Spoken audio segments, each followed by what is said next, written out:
Tom Gabbard brought Hamilton to Charlotte and elevated theater performances in our city to a national level. He also created the Blumey Awards, recognizing excellence in high school musical theater. He's the president of the Blumenthal Arts and recently found out he tested positive for COVID-19. He joins us now from his home to share some thoughts. Tom, thank you for your time. We so appreciate it. You look good, my friend. How are you feeling? Thank you. I feel good. We're glad to hear that. Talk to us a little bit. You had done some traveling that might have put you in some difficult positions before you realized you could have had the condition. Well, little did we realize that over a course of 7 days, I think we were on the COVID hotspot tour. So we started in New York City, where I had some meetings with the Broadway League. Then we went to London, Manchester, UK, flew back right after the travel ban was announced. Flew back to Philadelphia. So somewhere in that 7 days along the way, we picked up what turned out to be COVID-19.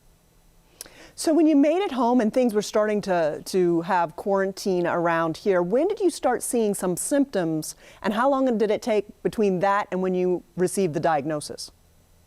About 5 days after we got home, we had already hunkered down. I went into the office just very briefly a couple of times, but knowing that we had been in some hot spots, we decided we're just going to play it safe here and stay at home.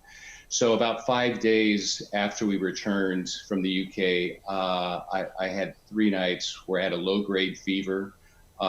So, you know, less than a point above normal, but definitely a fever at night.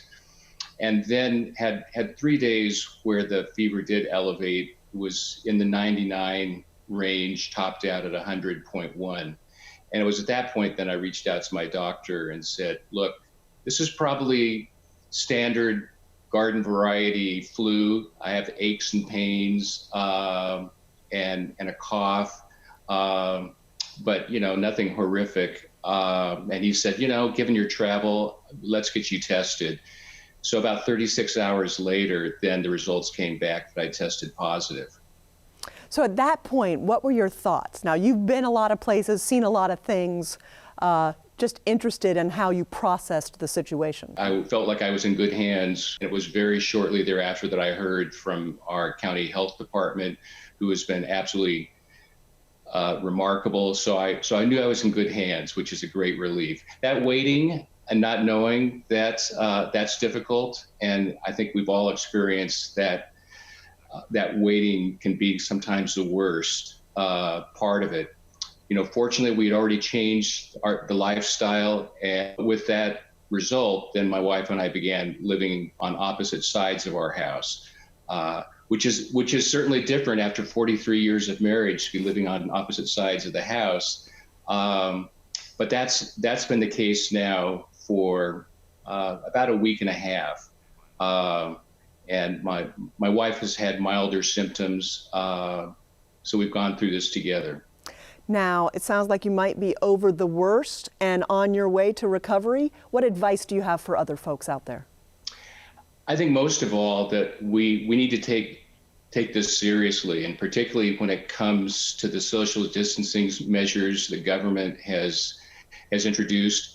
We need to take those seriously, and all with the goal of trying to get past this.